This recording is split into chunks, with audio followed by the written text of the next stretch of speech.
freedom is actually scarier than enslavement, because we are already so programmed to be enslaved by one thing or another, that is our underlying story that we're playing and that we're taking throughout all these things. It actually takes so much courage to be free.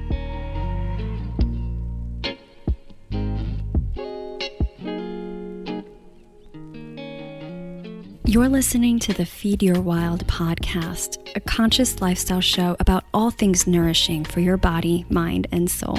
I'm Vanessa Rodriguez, and join me for candid conversations with changemakers, exploring health and wellness, food as medicine, intuition and spirituality, and nature-based practices that will transform your health and feed all parts of your wild self. Hello, welcome back to Feed Your Wild. This is your host, Vanessa Rodriguez, Akashic Record Reader, functional nutritionist, and intuitive nourishment guide. How you doing, fam?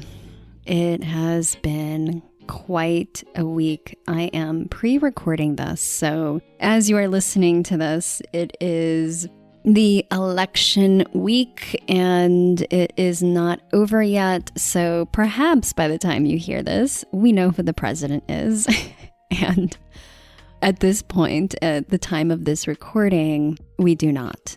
And so I'm in this liminal space that we have all been in for those of us in the United States, and really feeling so much of, I think, a lot of the themes that we've been exploring over this podcast over the past year, since the beginning of the year, this theme of self-sovereignty, the theme of perseverance, self-care, and nourishment, how incredibly important all of that is right now in the midst of so much, I'll call it inflammatory events, really, because it's causing inflammation within our bodies, within our energy body, within our minds, within our communities, in the media, between nations. It's just so incredible what we are going through right now, and incredibly traumatic for a lot of people. So I hope that this podcast at least can bring some solace, some moments of ease and peace for you, some clarity, motivation, perhaps lighting of certain fires that you're looking to light up. And really, that's all I can hope for this podcast, is that it's supportive for you in any way, especially during these times. So today I'm really excited because we are talking about human design. I will not go into what human design is in this intro because our incredible guest, Jas, who we will introduce you to in just a moment, does a beautiful job of painting the picture of the complexity of human design, what it is, and how it is so incredibly supportive for us as individuals and as a collective when it comes to answering these really big existential questions. Who am I? What am I here to do? What is the best way for me to move forward in this world? All of those questions, if not answered directly, will at least be tended to by diving into your human design. I mentioned in the interview how I came across human design probably a decade ago, and I was not ready for it. And I am glad that it was seeded so long ago so that I can fully understand and be aware of it in more modern times and more recent years. It has been such a profound tool and system for understanding not just myself and my partner, my family members, but also when it came to supporting my clients. I dove all in with human design once I really found out how comprehensive it is in helping us to understand ourselves. And as you'll learn, part of my journey here is to really to learn things at an incredibly deep level on a personal level, and then be able to share that and teach that with others. And so I'm so happy to be able to share human design with all of you who may not be familiar with human design, and maybe some of you have gone down this rabbit hole and are fully immersed, or perhaps even practitioners. I would say if you have the time today to listen, to access your own chart, which will give you some instructions on how to do that, and follow along with your chart in front of you so that you can take notes and get even more jewels and pearls of wisdom connecting with your unique design. Before we dive into what we cover in this episode, I do want to mention that doors are open to my 90-day Akashic transformational mentorship.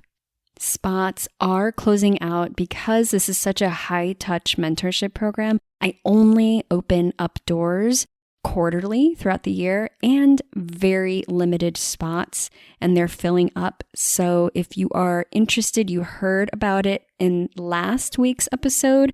In our monthly Akashic Soul Nourishment reading for November, I give a lot longer introduction and description of the 90-day Akashic Transformational Mentorship. So go ahead and listen to that if you have not heard it. It's in the first part of our last episode. But to give you a quick snapshot, it's a 90-day accelerated mentorship program to help you break through chronic health challenges and reconnect you with your soul purpose.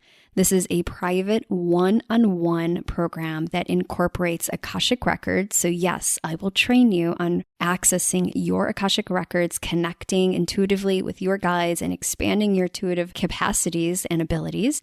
We also dive into functional nutrition, intuitive coaching, habit change, mindset, and belief work. And yes, I weave in your human design, your natal chart, medical astrology. So we bring all the tools for you so that we can get extremely focused on what it is that you are here to do, to be, and to create. Together, we build a customized program for your unique body, mind, spirit. You can go to wildlyrooted.com/90-day. And I'll also have the link in the show notes to read more about this program and the structure and how it's set up. It's an immersive 90-day mentorship. So we will be meeting regularly in sessions. You'll have me in your back pocket, literally through a communication app called Telegram. And we go all in so that you have greater clarity, connection, and a customized plan to support your biggest challenge in your health and soul path. I'm so committed to supporting you in breaking through those blocks that are holding you back from living the life that you are meant to, because it is time. I am so fired up about all of us waking up and actually living in alignment with who we are, because we need each of you. This collective, this world, these massive changes that we are experiencing together, it's only going to amplify. It's going to get more intense. And we need you to be able to step up and share your gifts, which you are here, which you are meant to be and do in this world. So that's my purpose here, is to help support you in opening that up, connecting to it, and lighting a fire under it so it can spread. And if this resonates for you and you feel really called to learn more and step in, then I invite you to go check out the webpage to learn more and to apply so that we can hop on a call together and see if this is a good fit for you.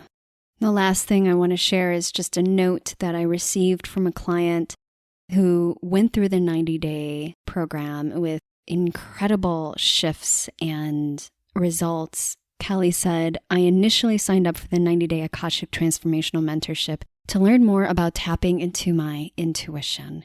This program far exceeded my expectations. I not only learned to access my Akashic records, but I also learned to find myself, my true path, and my inner harmony. It's been amazing and truly life-changing. Thank you, Venessa, for everything you have done for me.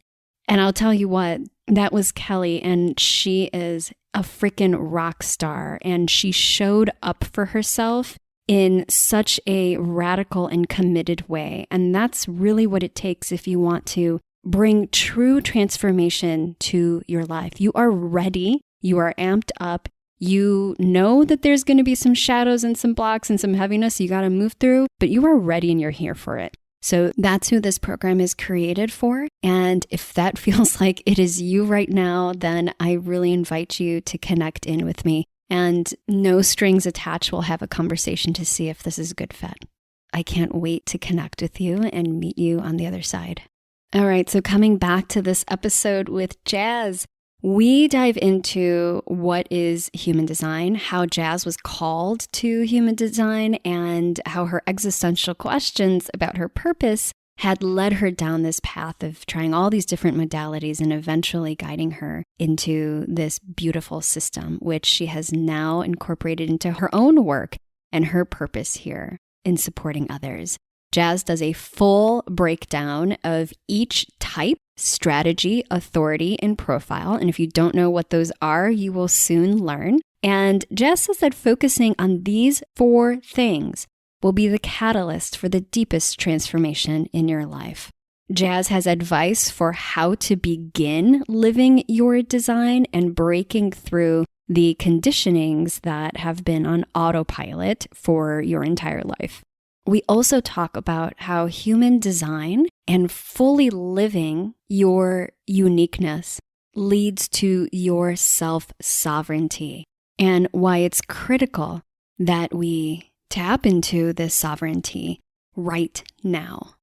We talk about the various different ways of digesting, and Jas gives an amazing case study of how there is no one right way to eat or digest, and how we can actually glean more information about our unique way of digesting through human design. I love the way that Jas talks about our bodies as time-traveling machines and how she always comes back to the body as our primary guide in this work. We talk about human design's unique way of being able to lift us up out of the hamster wheel of survival and lack mentality and unconscious ways of living and being. Jas and I share a little bit about our respective human design, what we have in common, and also personal stories around human design. There's so many ahas that I have about my family and relationships that have been illuminated through this system. I'm so excited for you to dive in if you have not yet. All of the websites that we mention and the resources will be in the show notes that's on my website at wildlyrooted.com/podcast, or click the link in the show notes to access that so that you can follow along. As always, I'd love to hear your feedback, so reach out to me on Instagram, comment on the posts, DM me, or even email me. If you're not already on my email list, that's the best way to stay in touch and to also get access to exclusive offers and discounts and information that you're not going to receive anywhere else. All right, so let's dive into this episode all in human design with Jas. Hey, welcome back to Feed Your Wild.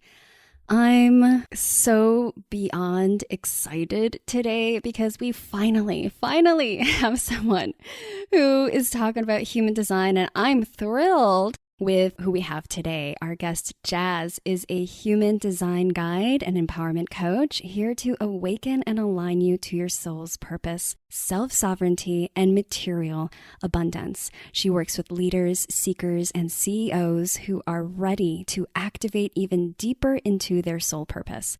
Through the lens of human design, she suspends the space that is needed for you to release those sabotaging beliefs, holding your true identity hostage, ultimately returning you back to your most authentic and abundant state of being. Jas, thank you so much for coming on. Thank you so much for having me, Vanessa. I'm so excited to be here and just dive right in. Yeah, it's going to be juicy. I want to dive right in. There's so much I feel that we're going to be covering today. As I had mentioned before we hopped on, there's probably a really big mix of folks that are really into design. They know they're human design. They're like in it, maybe some human design practitioners even. And then those that are like, what? What the heck is human design? So we'll try to walk this line that is sort of in the middle so that we're both informing. But I always feel coming back to the basics and foundation, no matter how advanced or deep in it, is always incredibly helpful. At least that's what I found. But before we dive in, I would love to hear how you first got started in human design. What pulled you to this system and really deciding to practice this as like what you do? Yeah, no, that's a great question. And it's so interesting because I don't really get that question asked so much. So I have to like take a moment to think back in a timeline version. But ultimately, before I even knew anything about human design, and really before I even knew anything about astrology, because astrology is one of the ancient wisdoms that are tied into the greater picture of what human design kind of carries within it. And I didn't really know anything about my human design, but I was technically already living it. And that's really what's happening with all of us. We necessarily don't know the details of our human design, but we are absolutely already in tune with that soul self, that higher self. And I have been doing that my entire life. I've been trying all these different things, seeing which things work, seeing which things really light me up, seeing which things I really wanted to do and the things that I didn't want to do. But ultimately, what kind of brought me to the doorway of human design was this deep yearning to understand who I was identifying as and what I was here to do. So those were the two questions that I kept asking myself day and night. I would stay up all night, like ruminating, trying to figure out an answer to those questions, or I would stay up all day reading and researching and trying to find a pathway that would show me so clearly who I was and why I came here. Why are we all here? What is the point of all of this? It can't be just to be born, go to school, get a job, get married, have kids, and die. I knew that there was something way more intrinsic going on, and I really wanted to understand what that was. So, like I said, I tried almost everything under the sun, every type of healing modality, every type of meditation, every type of hypnosis, every type of somatic therapy and embodiment, all these different things. And finally, human design, I feel like human design found me. I think I was listening to a podcast that had someone, maybe it wasn't a podcast. I don't even remember. Maybe it was a YouTube. I don't even remember the channel, but I remember watching and this person was talking about generator this and projector that. And I was like, oh, I wonder what I am because I keep asking, who am I? Who am I? Who am I?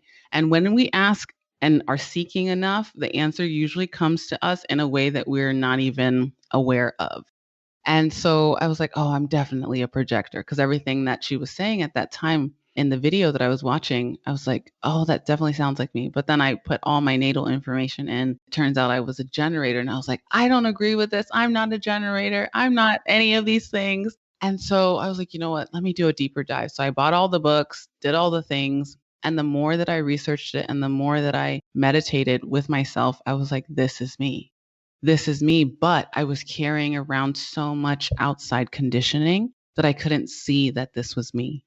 So human design has been such like catalyst to me really understanding and getting my answer of who am I and why am I here? Me. But I had to decondition. First, I had to see what all the conditionings were, and then I had to decondition from that. So that's like the long/short story of that. Incredible. Yeah. It makes me think. I think I first found human design years ago. I think it was around my mom when she was sick and before her passing. So this was like over 10 years ago. But honestly, I came across it and I didn't know what the fuck was going on. I was like, this is so complicated. I don't understand any of this. And so I just glazed over and moved on. And now looking back, I realize, oh man, if I would have dived in, I would have had so many questions answered, but it probably wasn't meant for me to do so because I'm meant to learn by doing and trial and error, right? What's your profile? 3-5. Yeah. Me too. Woohoo! Yes, and then I somehow came back to it a few years ago and I was like, oh, now everything makes sense, you know. So for those who are like, okay, well, what is this human design? Can you give us like the quick and dirty version of what human design is? Yeah, for sure. So, human design is essentially a natal type system. It weaves together modern and ancient wisdoms like astrology, I Ching, the Kabbalah, Hindu chakra system, quantum physics, and essentially you just put your natal information in the same way that you would do your astrological chart. Date of birth, time of birth, place of birth into any type of human design system generator. You can find one online anywhere. A lot of people really like mybodygraph.com or Genetic Matrix or Jovian Archive. There's so many. You can literally just type it in your search. And you're going to get this chart that literally looks like maybe a puzzle piece or something, like a puzzle. It has lines jumping out of it and shapes, and some things are colored in, and there's different colors and numbers and symbols and all these types of things. But essentially, it's giving you the blueprint to your energetic DNA and how you chose to come here and communicate your message with the world. So it tells us so many things: how we're meant to make decisions, how we're meant to communicate with one another, how we're meant to sleep, eat, digest life, information, how we're here to find our purpose, unearth that purpose, and share that message with the world. And that's really the part that I really work with. It's so juicy. There's so much. Like I've been using the foundation to basics with clients because it's been so helpful to understand, especially around health and soul path. And I know there's like a million other layers I can go deeper, but I'd love to tap into some of the basics for people to get an understanding. And maybe some people like have done their chart. So for those listening, if you want to participate actively, then I would pause this, go onto a browser, click any one of those links that I'm sure I'm going to have in the show notes so that you guys can find your graph and then you can follow along based off of what you're listening. So let's dive into the foundations. Where would you say is a good place to start when we're looking, we like got our chart and now we're like, okay, what now? Absolutely. And I think the foundation, even as deep as I go with some of my clients, and especially in the soul purpose and like business realm, I always bring it back to the basics, because it doesn't matter if you know every single symbol, like number, gate, all the things. All that matters are the foundations to everything. And that's what you said at the beginning of this. So if you're just starting out, don't worry about trying to know all the things. Just focus on your type, strategy, authority, and profile. Those four things will literally be the catalyst for the deepest transformation that you may experience in your life. So we'll start off with the types. There are 4/5 types. One of the types are a hybrid. So I'll go through those first. And those individual types have a strategy attached to them. So everyone that is a manifester has the same strategy. Everyone that is a projector has the same strategy, and so on and so forth. Then we'll touch upon a little bit about the authority, which is your decision-making power, and then your profiles, which is how you essentially see the lens out into the world. So we'll see how much we can get through before it gets to be so much information, because when you first hear this stuff, it's like so many things coming at you, but just kind of relax and allow the information to just stream into you and not try to pick it so deeply. So we'll start off with the types. So I'll start off with manifestors. If you run your chart and you see that your type is a manifestor, you will also see that your strategy is to inform. And the reason why this is your strategy, because manifestors have this way of sending their energy out into the world. And sometimes that can rub people the wrong way because they're so focused, they're so fierce in the way that their energy is moving out into the collective, that they could get an urge to do something and they're already out of the door before they finish their sentence. So the reason why their strategy is to inform is to make sure that they're kind of using their energy to build help if they need it. So they would say, oh, I'm going to be doing this thing. Do you want to join me? So it's not necessarily asking for permission. It's more about, here, this is the way that my energy is about to move. You can either join me or you can get out of my way. And that's just essentially how the manifestor's auric field is building. So some manifestors may be growing up You could have felt like no one understands you, no one gets you. People think that you're bossy. People think that you're nitpicky, all those types of things, because manifestors just, like I said, have this fierce energy.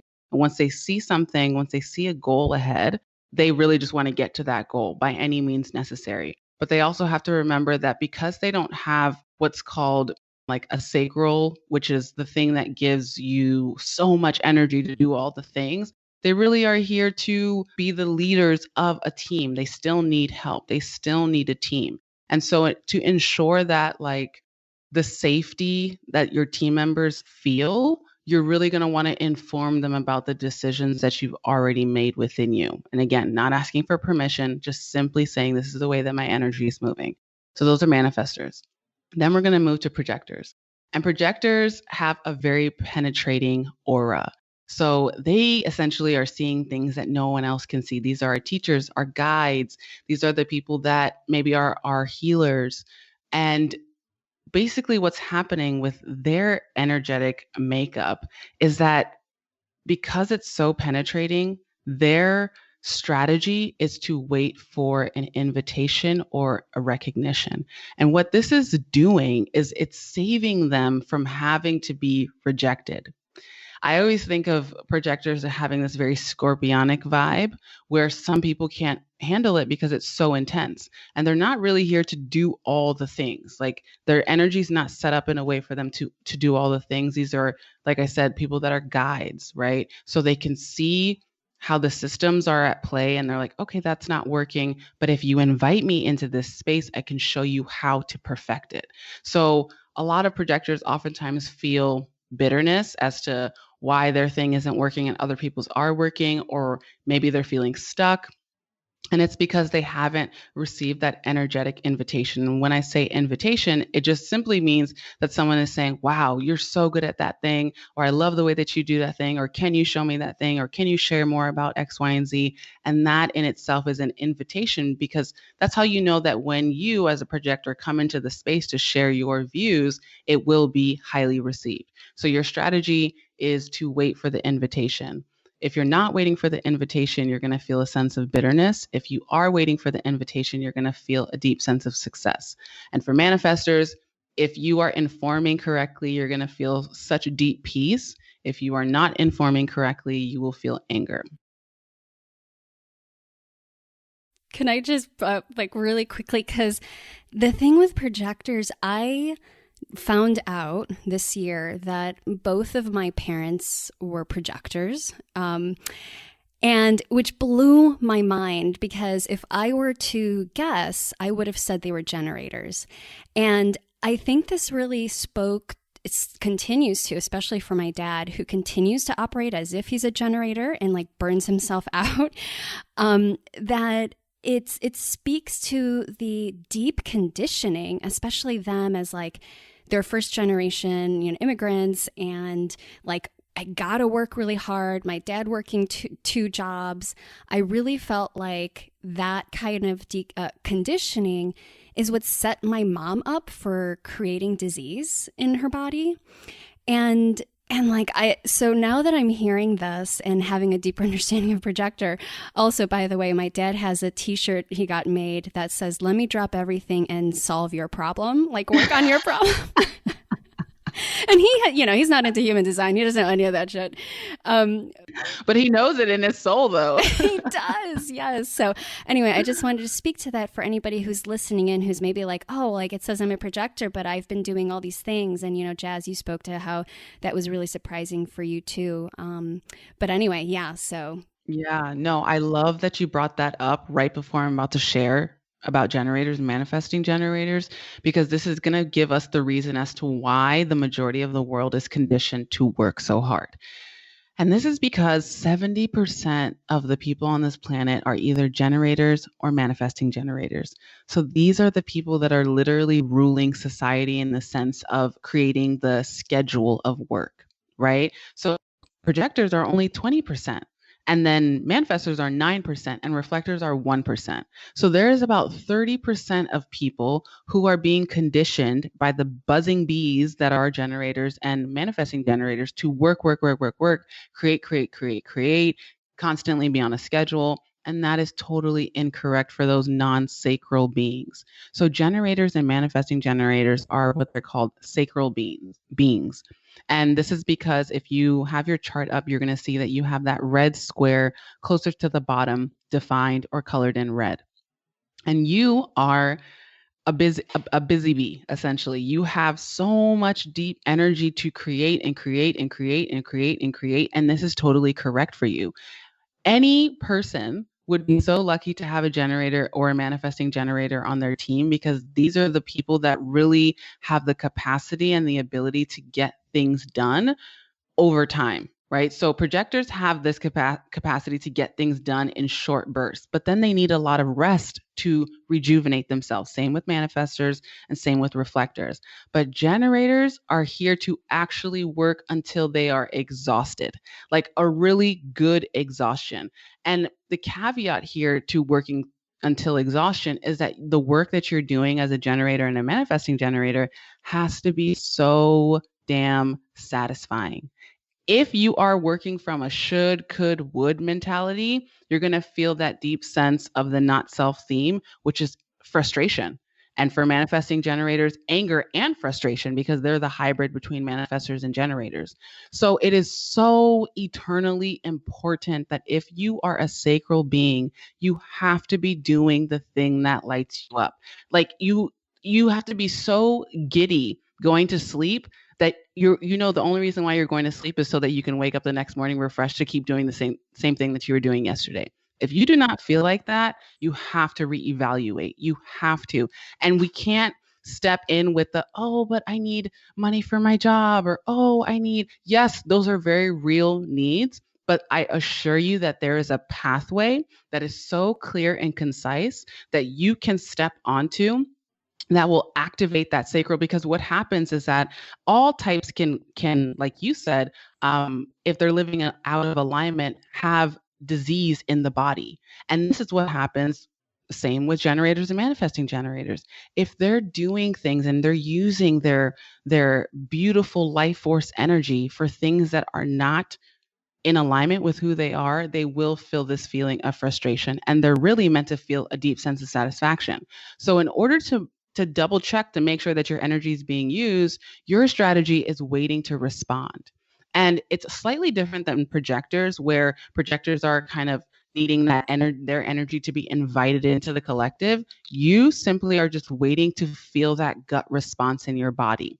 And for everyone, all of the intelligence lives within our body. So for myself as a generator, I have learned and had to really retrain myself that if I'm sending an email that does not, like, I literally am just drudging it. I'm like, oh my God, I got to send this email. I will wait until I have so much lit upness feeling in my body, maybe from working out, maybe from eating a snack, maybe from going on a walk or listening to a podcast or whatever it is, so that I can bring that lit up energy into the email, because we are energetic beings and everything that we touch is just an energetic exchange, right? So for generators and manifesting generators, I invite you to really take inventory of what are the things that you're doing all day, every day, and are they actually feeding that fire within you, feeding that fire within that sacral energy center? And if it's not, you have to reevaluate that. You have to, because here's the joke. Generators and manifesting generators can burn out just like all the other non-sacral beings. And they're burning out not because they don't have the energy, but because they're using the energy in the incorrect way.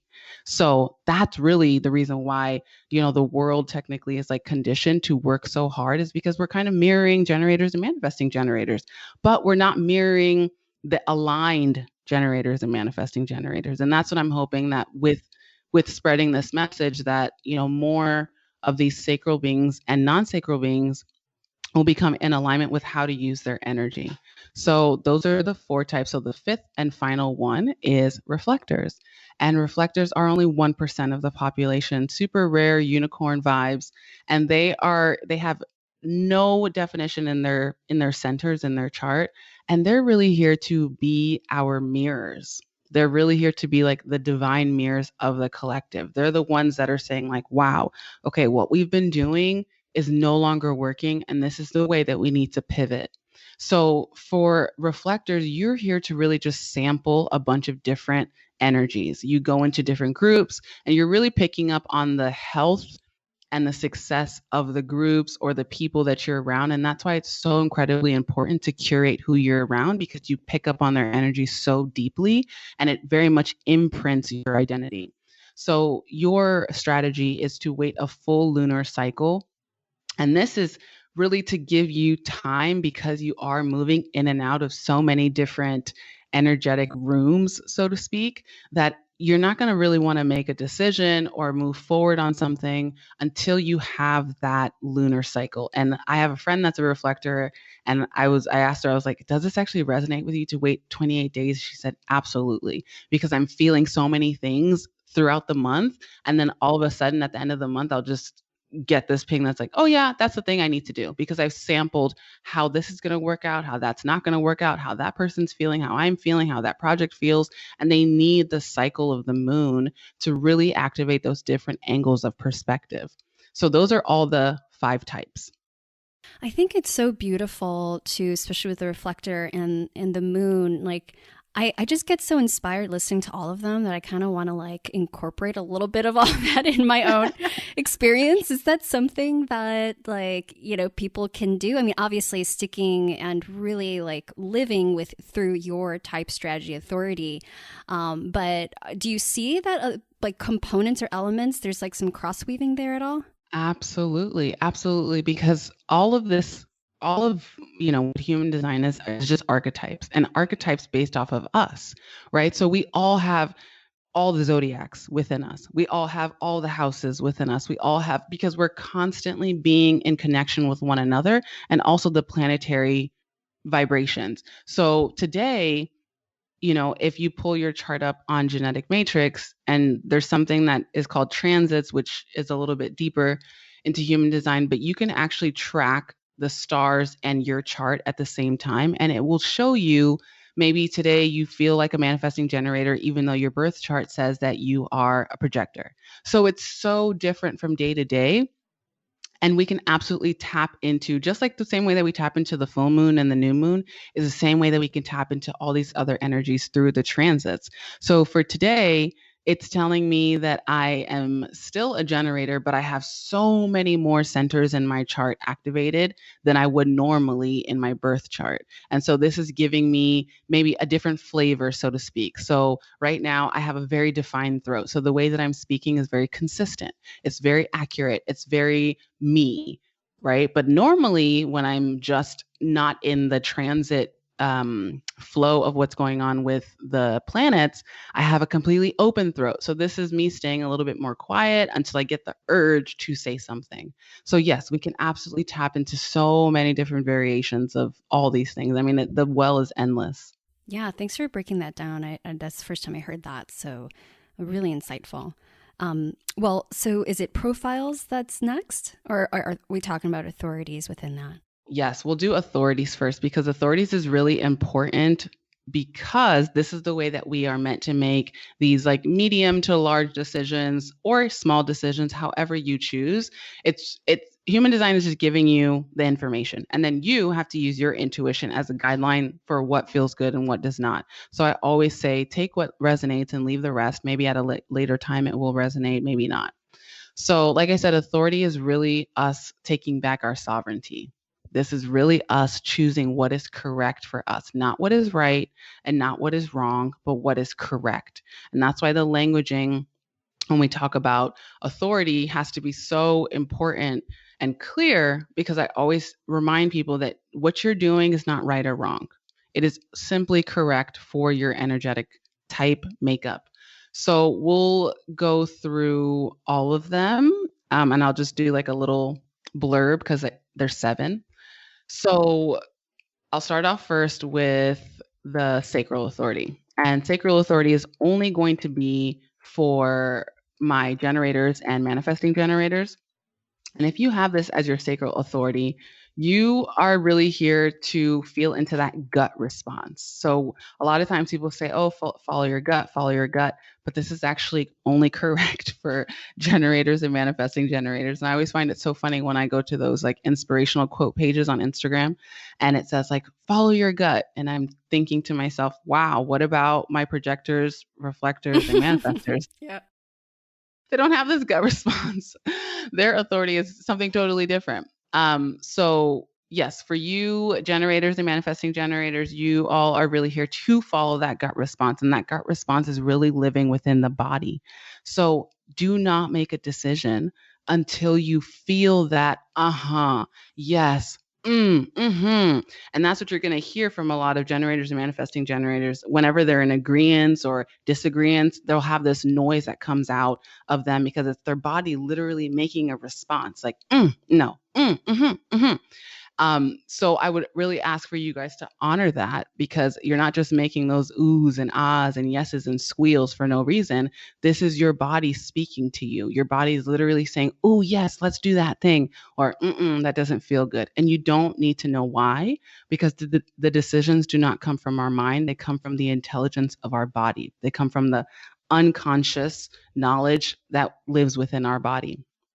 So if you have an emotional authority, it'll say emotional authority, solar plexus, you are really here to sleep on your decision. You're not here to make a decision right now in the moment, as opposed to the sacral people, they're making a decisions right now in the moment. And caveat for any sacral and emotional people, they're making the decision over time, but based on their gut.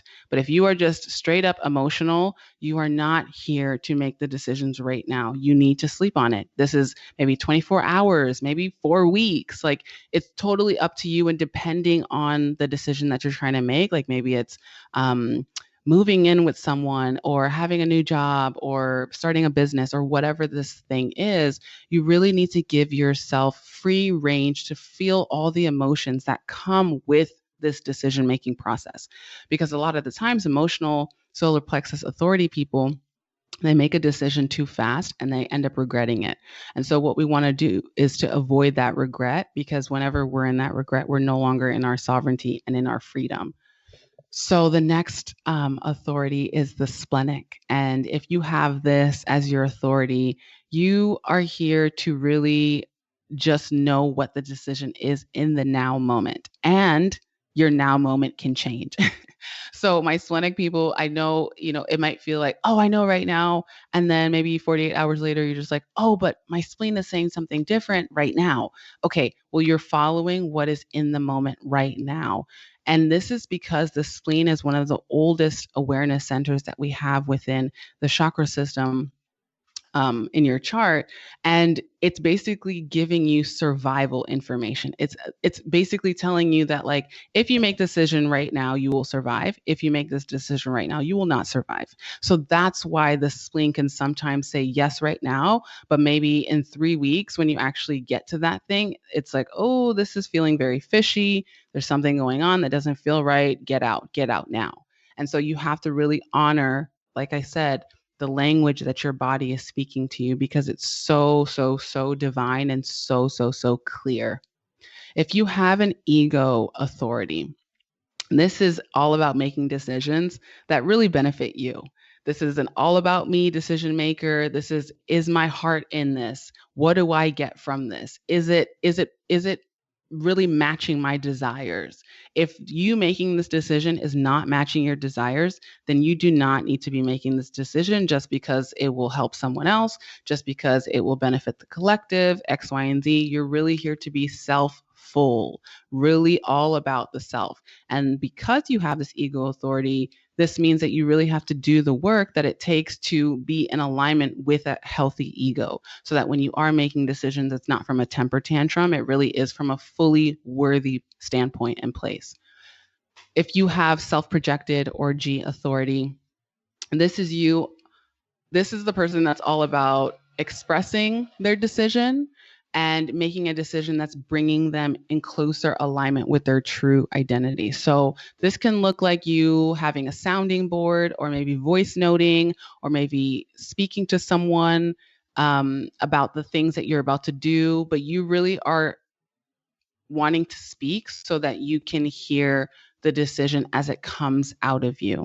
Same thing for mental authority people. You want to get in the best environment as possible so that these answers that are really living within your body can make their way out. So the thing with the mental and the ego authority people is that you want to curate who you're sharing this information with. You want to curate who you're sharing this decision making process with, because you're not looking for advice. You're not looking for advice. I'm just going to say it again. You're not looking for advice. You're literally just looking for someone to be a sounding board, because you're going to know as soon as the answer comes out of your body, you're going to know, oh, yes, that's it. Thank you so much for listening. And that's the end of it. If you are a lunar type, a lunar authority, this is the final authority. Like I said earlier, this is only for reflectors, and you're here to really follow that moon, that celestial body, in the different angles that it moves throughout a 20-day to 29-day cycle. And this just feels right for you. I don't really know why. I'm not a reflector, but the reflectors that I have talked to, it just feels super right for them. So I always invite them to keep like a lunar cycle journal. And this allows them to write down their journey through each day. And they're going to talk about how they're feeling about making this decision on Wednesday. And then when the moon moves in a different apogee, they're going to say, oh, I feel this way. And then by the end of the month, they're going to reread and they're going to know what decision is correct for them. So those are all the authorities. Wow, it is especially the lunar. I just feel like so much of what I have been conditioned, I know we're talking about this a lot, but I think it's the inherent the thing that comes with the conditionings is that it's just what we do at this like subconscious level because it's been programmed, right? And so I feel like there's so much that we carry that is not ours. There's so much that we're told of how we should be and the way that we should be making decisions that it supersedes, even if we have that little natural inkling that's like inside and whispering, we're going to shut it down. What is some advice based off of, I know you've worked with a lot of people on deconditioning and really stepping forward into living their design, their authority, their strategies. What has been helpful for people to move away from conditioning and into their design? Yeah, that's a beautiful question. And it's so interesting too, because when I first got into human design, like conditioning was such a big buzzword.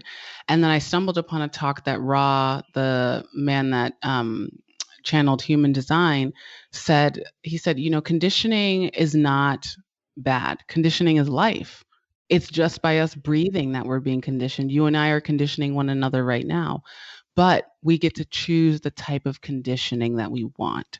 And that is where the self-sovereignty comes into play. Because until now, maybe this is your first time someone's telling you that you get to choose the kind of conditioning that you want. Before then, we were just conditioned by whatever program was playing through our parents, whatever program was playing on TV, on the radio, on the news, and the emails, or, advertising, whatever the thing was. We didn't get a choice. And now we have a choice. And so what I always invite my clients to do is to really hone in on the foundations, because the foundation is really where a lot of things break down, right? So let's say that, for example, your dad, right? He's a projector, but he has been conditioned to work out of survival. That's the only reason, right? That is the only reason, because our brain is so primal that it literally is saying, if I do this, I will live. If I don't do this, I will die. It doesn't have an in-between standpoint. And human design is showing us, wow, look at all the probabilities that are out there. I won't die. If anything, I will be so much further away from this sad death of never actually moving through my desired dream life. And so I always invite my clients to start at the very, very beginning, just like we're doing right now. Start with making even small decisions with your authority and see what happens in your body. Your body's going to go into a bit of a shock because now you're starting to live in alignment for you, by you, through you, with you. You have no one else to blame, right? We no longer can have this victim mentality when we have this knowledge, because this knowledge is the next stepping point to our freedom. And what I find a lot of the times is that when I first tell my clients that, you can taste this fruit and be free, a lot of them are like, okay, cool, thanks. And then I won't hear from them for a while. Because it's funny because freedom is actually scarier than enslavement, because we are already so programmed to be enslaved by one thing or another that is our underlying story that we're playing and that we're taking throughout all these things. It actually takes so much courage to be free. It actually takes so much courage to say, you know what, that's not working for me. I'm not going to do that thing anymore, because you're looking the death of the old self in the eyes and saying, I'm not afraid of you anymore. You can go ahead and leave because I know something is going to be rebirthed from this new point. So there's no need to like get into all of the things, but if you can take that one stepping point to make a decision today that is living from your authority, you're going to start seeing things shift. It's just going to be a different perception. The colors are going to be brighter. The air is just going to be it's just going to feel cleaner. Something about it will change, and I promise you that. Oh my God, there's so much in what you just said. And I'm gonna request everybody to like 15-second backward it to like re-listen to the depth and the truth. Because my entire body was vibrating when you were speaking into that. And I also feel, this podcast, this year, we've been exploring the concept of sovereignty in this day and age in a lot of different areas, especially health and body sovereignty, within the context of corporatized healthcare and the pandemic and the sociopolitical currents and all the things that are happening on the 3D plane. And then, add social media influence into the mix. And how can we begin to reclaim our sovereignty in all these different ways and areas of our lives? And what I'm hearing is that human design and really living your design, fully understanding and accepting is a pathway to be able to move forward into that sovereignty of choosing your conditioning, the conditioning that's going to serve you and literally change the reality that you're living in. Yes, absolutely. And it's so funny because as we're having this conversation, I'm thinking of all my very Capricornian, Taurian, grounding people, and they're just like, what are you guys talking about? Yeah. I'm a Capricorn. I'm a full-on Capricorn. I have like 6 planets in Capricorn. So I'm totally feeling you as we're getting and shifting into these like higher dimensions of truth and consciousness. I feel my groundingness being like, okay, let's bring it back down. Let's bring it back down to reality. Okay, so how can this actually be tangibly used for your freedom? And I'm just going to share just a little story. I was working with a client, and she actually guides women to heal their gut, and to facilitate more healthy habits for them. And so I did a session for her, and I was talking with her, and I looked at her chart and I saw that her determination, her digestion is called indirect. And this is a whole nother like pathway of human design where you can actually understand how you're meant to nourish your brain and your body and what environments are really good for you and all those types of things. So I was looking at her chart and I just was like, wow, this is so interesting. She probably has no idea that this is her digestion type. And so I'm talking to her and she's telling me how she heals her gut, all these things. And she's saying how she feels guilty about eating late at night because she knows that it's not good for your gut health, da da da da. And I'm just laughing to myself because I'm telling her, like, you were literally designed to only eat at night. So all the times that you're like sneaking food to yourself, you're telling yourself, oh, I'm so bad. I'm sneaking this food at night. I'm not supposed to be eating past 8 p.m. That's actually when you're supposed to be starting to eat. That's when you're supposed to start digesting food, not right in the morning when you wake up. So I gave her this information and her mind was like completely blown. She was like, oh my gosh, no, this can't be true. This goes against everything Yeah. that I have been taught. This is what goes against what I'm teaching other people. And so it was like actually breaking down her paradigm. It was breaking down the conditioning in which she learned how health is supposed to be for everyone. And it's totally untrue. We all have our individual health journeys.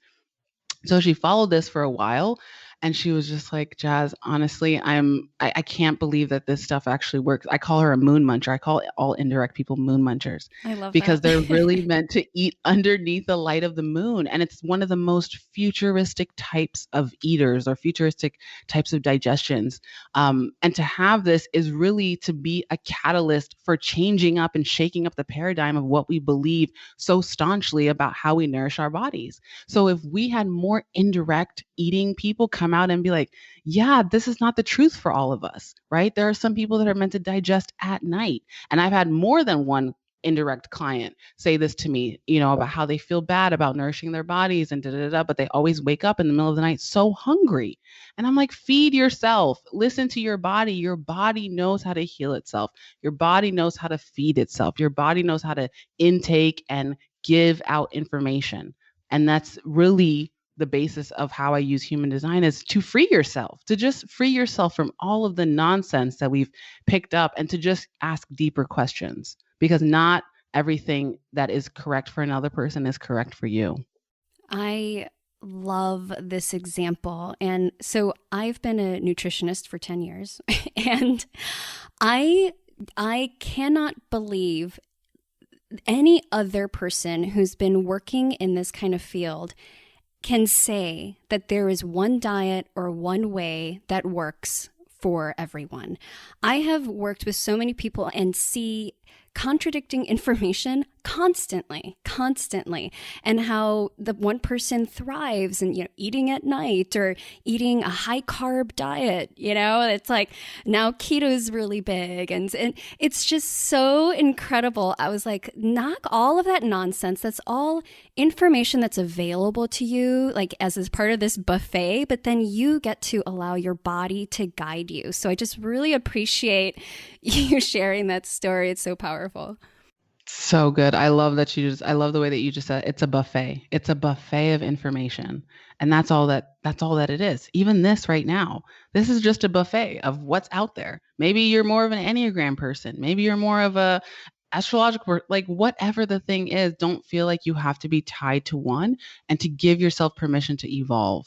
That's also freedom. Well, Jas, I want to also honor your time, but I would also love to get into the profile. So it's up Yeah, to let's do you. that. Yeah, you're up to it? Okay. Yeah. Okay, so let's start from 1 through 6. So your profile is essentially going to be this like fractionated number. It'll look like maybe a 1-4 or a 3-5, a 6-2, something like that. And so I'll describe the lines in terms of I'm just thinking how like what's the easiest and most digestible way to do this. So I think what I'll do is I will describe what the themes are for the one line. I will describe what the themes are for the two line, and then you can put those two pieces together for yourself. And then obviously do your own research and dive deeper, all the things. So the first line, if you have a 1 in your profile in that fractionated number, this is first let me preface by saying that our profile is actually a very powerful part of our makeup, and it's one that I use every single day because I talk about purpose, and this is how we're here to unearth that purpose is through these numbers. So if you have a first line in your profile, you are here to really get to the bottom of things. First lines are the diggers, they're the investigators. They want to know all the things. They want to know how this works, how that works. And they're not just jumping around, they're picking one thing and they're really diving into the depths of it. These are our researchers. These are the people that write the encyclopedias because they just want to know all the things. And so, if you're looking to find your purpose, you're really going to find your purpose through that deep dive. What do you research all the time? What could you learn about every single day? And you could never get tired of it because it has an endless well of knowing.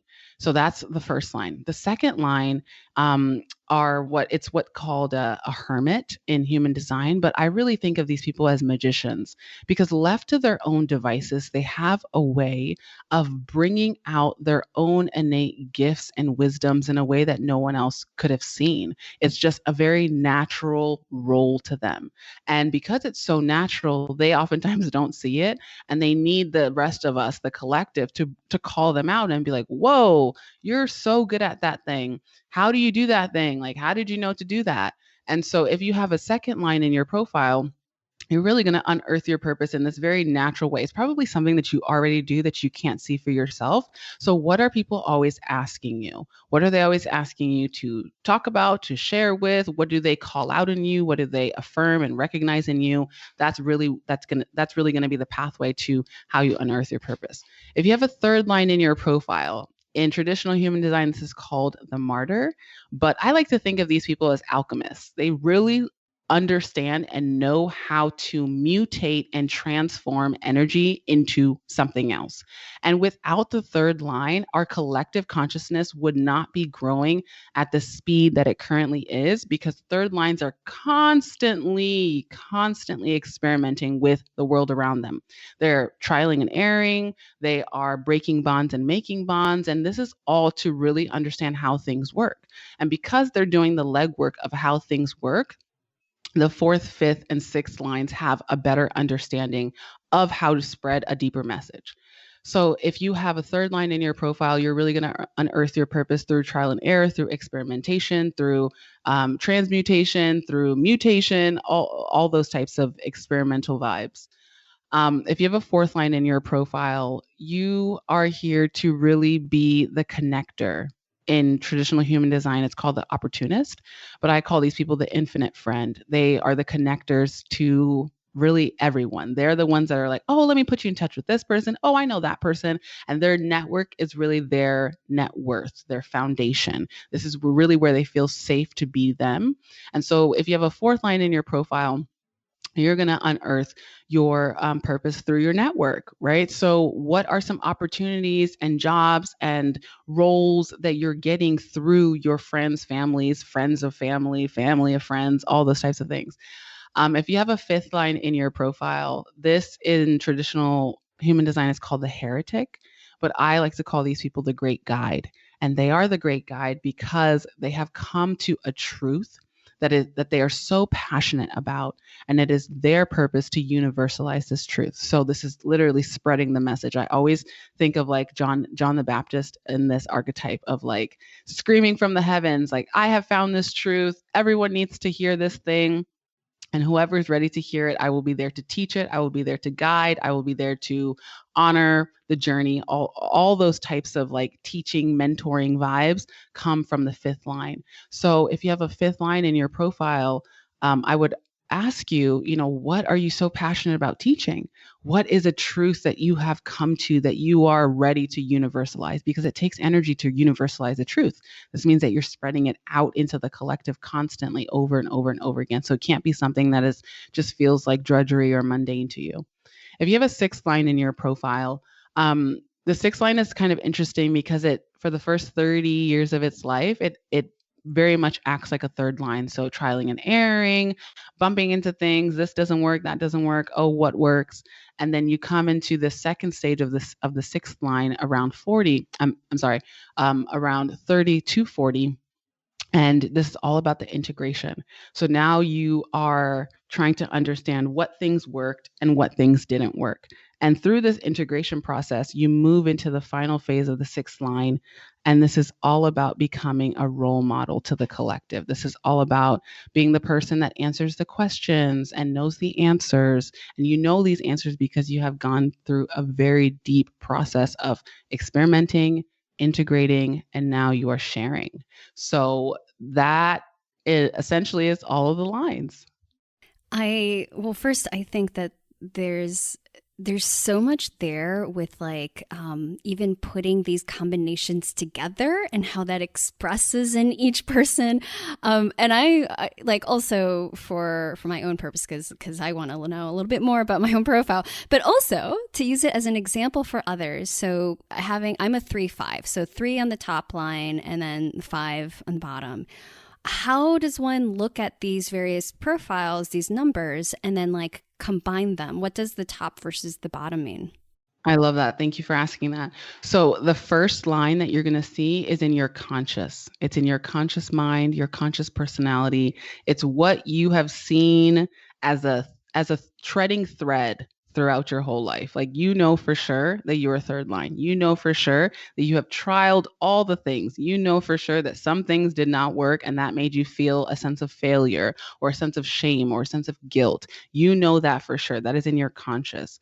The second number, or the number below the fraction, is just how it feels. It's below, it's the subconscious. It lives within the body. It's something that the body already knows how to do.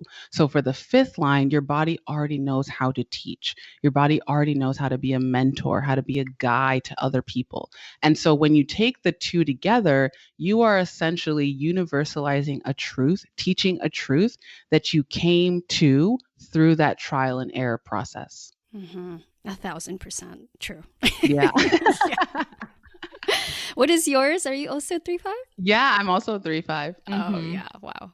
Yes. And so it can be a long journey for 3/5s, because we're constantly on the search for the mutation. And it's all energy. And that's the thing that we have to remember with this, is that we're so quick to personalize everything. And then that quickly puts us into a victim mentality. And then that quickly takes us out of our self-sovereignty.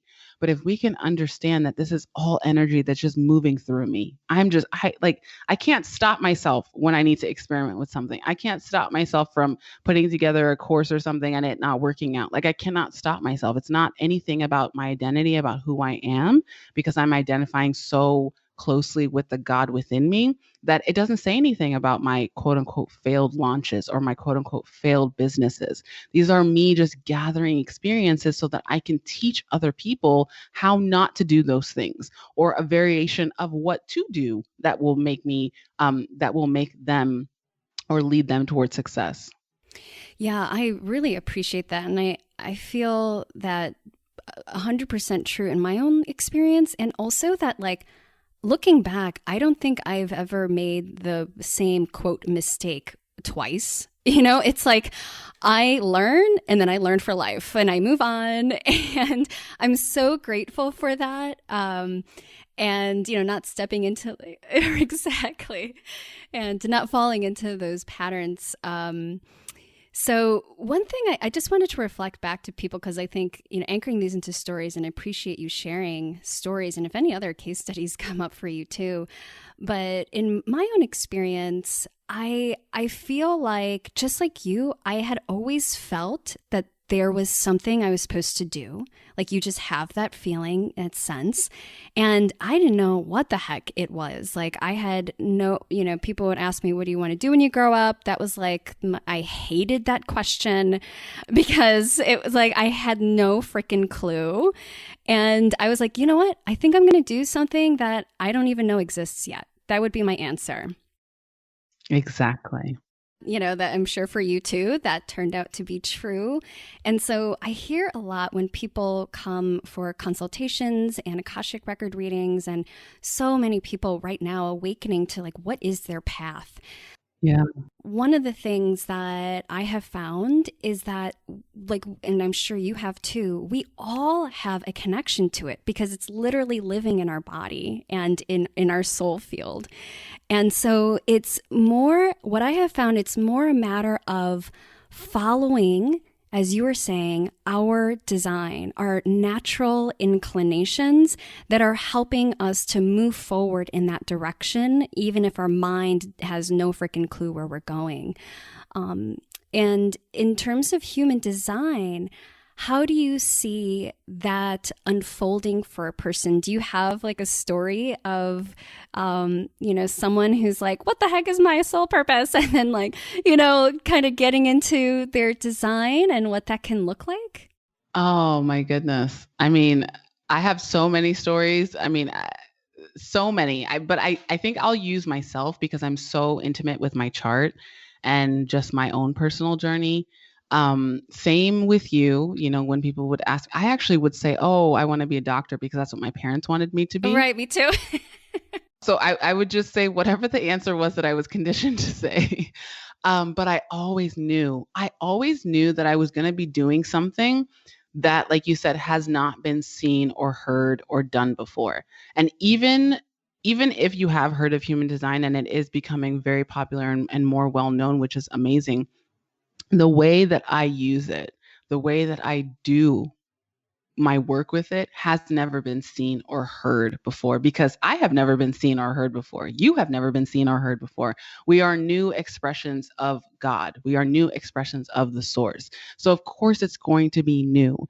And the mind does not do well with newness. And that's where we're constantly in battle with that because our mind is telling us, oh, you've never seen that before. Like, that's not going to work. And the body's like, okay, well, just keep on going. Your body is safe. You feel safe. You got that sacral response and just keep on doing that thing.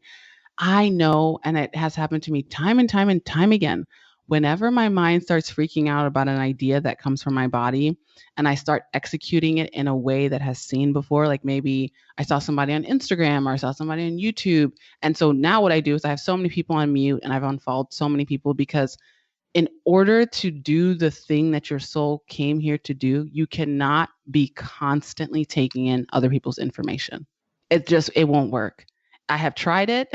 We can call it inspiration. Like there's a difference between inspiration and then how it affects what you're doing.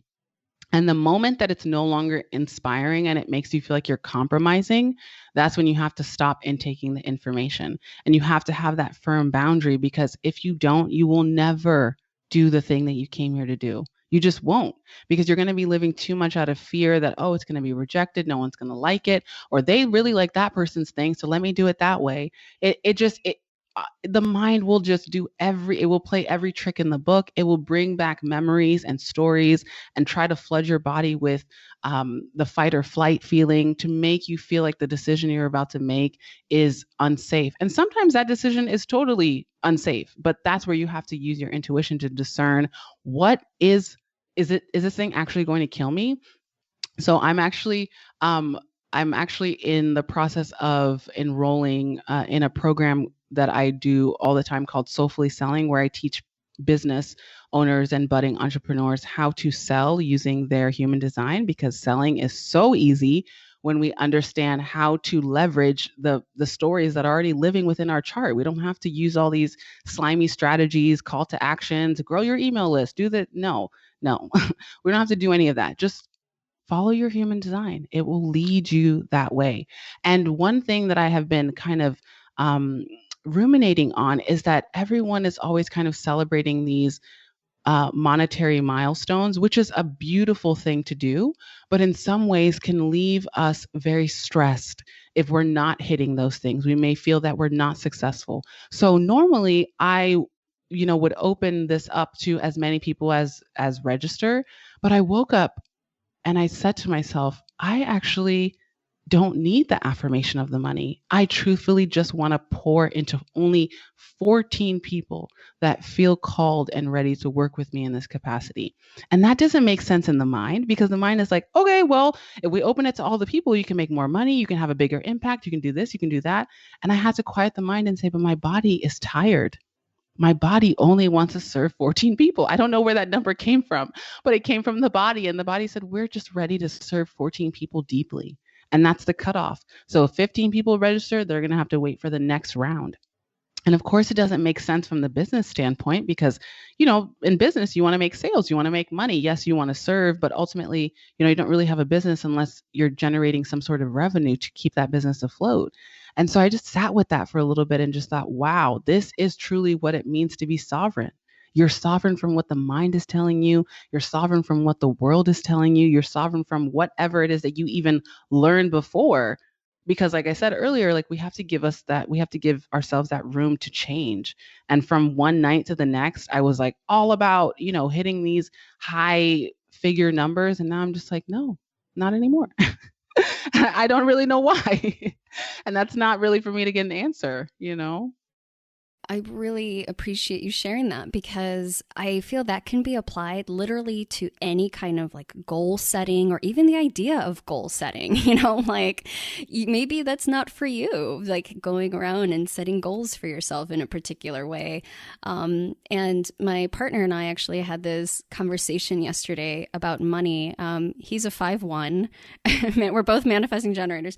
He's a 5-1, and he's like, kind of on the outlier, super, I wouldn't say anti-capitalist, but not pro-capitalist for sure. I don't know, like I'm not pro-capitalist either in the sixth sense of the word. But yeah, so it's just interesting because the way that he has this relationship, the way he talks about money, is very different than mine, and we can like coexist and talk about it, but it doesn't change anything in terms, it's like he's following his energy with it.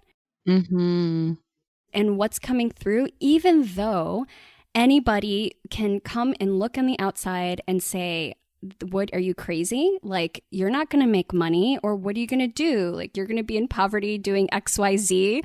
And I think a lot of people have those voices running within them constantly that is stopping them from doing the thing that they want to do. What helps you to say yes to that voice that's telling you only 14 people versus, hey, I need to make so much bank this month? Yeah, absolutely. I mean, honestly, for me, I'm just always returning back to the body. Always. I'm always asking my body, how are you feeling about this decision? And if your shoulders are to your ears, you know that that's not a decision that's going to make you feel relaxed. But if your shoulders are falling away from your ears and your mind is just being like, you are a dummy for this, and your body's like, but I feel so good, then then that is the decision.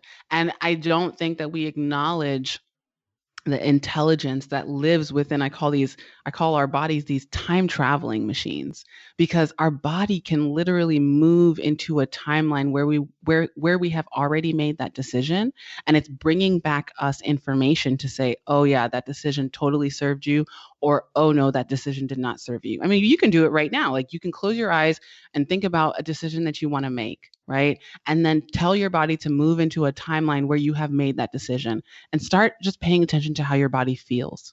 If your body feels relaxed, then great. If your body does not feel relaxed, then that's where you kind of have to go back and journal and say, wow, I did this experiment and my body feels totally tense. Why does it feel totally tense? And just be open to the messages that come through you. Once we start feeling and loving and really being intimate with our bodies, that's when we can start living in our purpose. Because I would also like to remind everyone that, like, our purpose and our soul purpose lives in the solar plexus chakra, if we're talking about the Hindu chakra system. But we cannot get to the solar plexus chakra until we are in alignment in our root chakra and our sacral chakra. And those are the two chakras that are normally keeping us in this hamster wheel. How do we survive? And then trying to find vices to like not be here in the sacral. But once we're in tune and in true alignment with those two chakra systems, the root is like, I'm safe in my body and I'm always taken care of. And then my sacral chakra is, I'm intimate with the God within myself and the God within other people. Now I can illuminate and radiate out into the collective why I'm here. But we can't do that if we're still on the hamster wheel of, how am I going to survive? How am I going to feed myself? Okay, well, I don't know. So I'm just going to move into this vice of constant, sex and drugs and drinking and like all the unconscious ways to try to find intimacy, because we're so afraid of being intimate with our own selves. So honestly, it's just always returning back into the body. And as a 3/5, I really came here to experiment with what it means to be embodied in my experience, and then share what that means with the collective. Beautiful. Oh, Jas. Well, speaking of food and feeding yourself, we're at the end here, and I would love to know, what is one thing that is feeding your wild, whether that's body, mind, or soul right now? Honestly, silence, which is something that I have been afraid of for my entire life. Like, not having anything on in the background, not having a podcast on, not writing anything, just pure and utter silence. Because you just don't know what's going to come through in that moment. And so I've really been trying to honor that calling because my body is really wanting that silence and I'm not sure why, but just having more and more of those moments of silence. So normally what I would do is right before a bath, I would put on a podcast or music or something. And now I'm not doing that. I'm doing that in silence.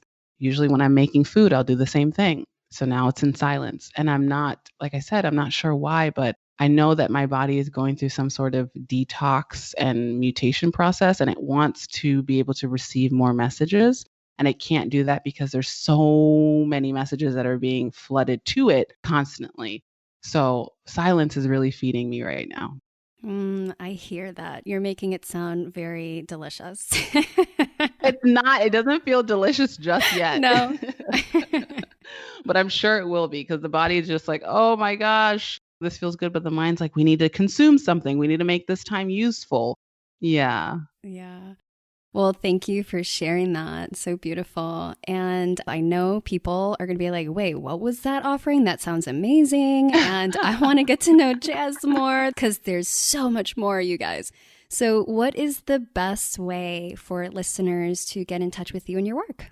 Yeah. So honestly, the first way that I always invite anyone to get acquainted with my voice, my work, my translation of human design is to get a human design soul map. And a human design soul map is something that I created that it's essentially a written reading of your chart. And that's always like the prerequisite to work with me because I want you to know what you are working with and how you feel about working within what you found out about your chart. So a human design soul map is always the way, like the doorway to entrance. And then once you receive that, then the two ways that you can work with me are through my monthly membership, Rooted to Receive, where we focus all about the divine feminine and embodying the experience of being in our human design experiment. And then Soulfully Selling, like I mentioned earlier, which is for my budding and seasoned entrepreneurs that really just want to start creating soul offerings based off of their purpose and make money doing it. So I work with a lot of spiritual entrepreneurs and maybe not spiritual entrepreneurs, but they're in the wellness space. And they're just really tired of huffing and puffing it out, trying to create offerings that are not serving or selling. They don't feel connected to, but they're trying to follow a different strategy that other people said that they should. And honestly, mind blowing when I share this information with them because it has completely changed my business. My business went from zero to we're about to hit 120,000 in revenue in 8 months because of this knowledge. And I'm just like waiting for someone to be like, this doesn't work. And Right. No one has done that yet. No one has said that yet. So that's currently enrolling. Applications are due November 8th to join us in that 14 space container. But if you don't, if that's not a thing that feels supportive for you right now, then Rooted to Receive is always this like very luscious and juicy, divine, feminine, pleasurable place that we really feel into what it feels like to live in our design because it's not easy. Like changing something is not easy. And so we need these somatic co-regulating spaces to move through the discomfort. Yeah. Is your program, does it open up every year or do you have that multiple times a year? So there's no schedule because I'm a 3/5. So, Tell me about it. So it's like I tried to do it by the schedule. And then when the schedule came, I was like, oh, I don't feel like doing this right now. So it's open right now and it's a 6 to 8 week container. So probably around the next time that it'll be open again is probably in the end of January, mid-February.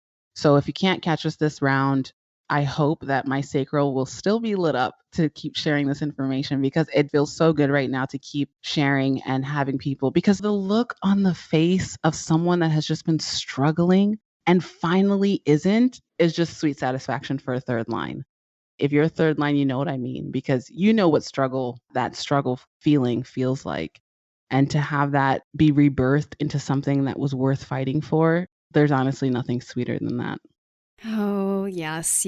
I feel like you get me, girl. Yes, you totally get it. Oh, yes. Well, I'm really stoked for all that you have, and everybody listening, make sure to check you out. Are you on Instagram as well? Yeah, we're on Instagram. My Instagram handle is @themoon.mother. Perfect. Jas, I would love to have you on again if you're up for it. Yeah, for Another sure. I round. feel like human design is one of those things where there's so much. And even though I feel like what we did today was a beautiful beginning, beautiful, beautiful beginning. And I just would invite you, if you made it all the way here, to run your chart and really start diving deep into it. But there is so many different places that we can go. And if you're feeling this urge to like learn it, there's so many different practitioners and teachers out there that can give you that deeper dive as well. So yeah, I would love to come back. Yes, I hope next time if your authority gives you a big thumbs up, then I'd love to have to dive even deeper. And everyone, I would love to hear from all of you listeners, your ahas. If I know there were some ahas there because I had some ahas. So we would love to hear from you. Make sure to reach out to both Jas and I on Instagram or all the places, and make sure to check out those links below. Jas, thank you so much for being just such an incredible, beautiful, creative light in this world and doing what you're doing. Thank you so much. I appreciate you. Thank you so much for having me.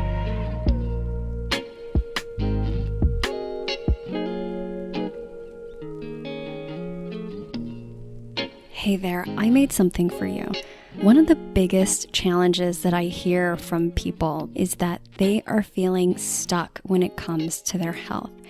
You're a smart, capable, and creative change maker, right? And you know what you should be doing for your health. So what gives? Well, it's not about willpower. And I wanted to create something that would help you to unlearn the things that are keeping you stuck so that you can get out of your own way and master the mindset of health. That's why I created Wildly Unstuck, where you'll learn the top 5 things that I have found to sabotage your health goals and what to do about them. You'll learn what it really takes to become committed and unstoppable when it comes to your health goals, and find the clarity you've been looking for so you know exactly what to do to get back into alignment. And I made it totally free. So if this is something that you want to dive into and create a vision and soul goals for your health and your life and bring your gifts to the world, because we know that we need it, then I invite you to join us in Wildly Unstuck. You can find that at wildlyrooted.com/unstuck. I'll see you on the other side.